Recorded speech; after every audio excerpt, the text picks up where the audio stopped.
الشريف مولاي عبد الله العلوي رئيس الجامعة الملكية المغربية للفروسية.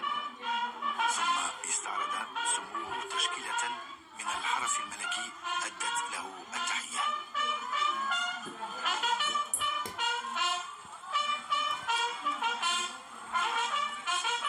إثر ذلك تقدم للسلام على سموه السادة عزيز خنوش وزير الفلاحة والصيد البحري، ومحمد الزين وزير الشباب والرياضة، وعبد الواحد سهيل وزير التشغيل والتكوين المهني، والجنرال دكور دارمي حسني بسليمان قائد الدرج.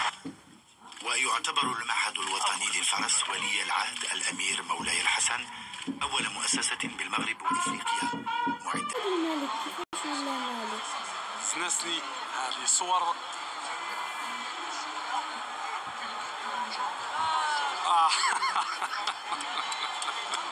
الله يبارك.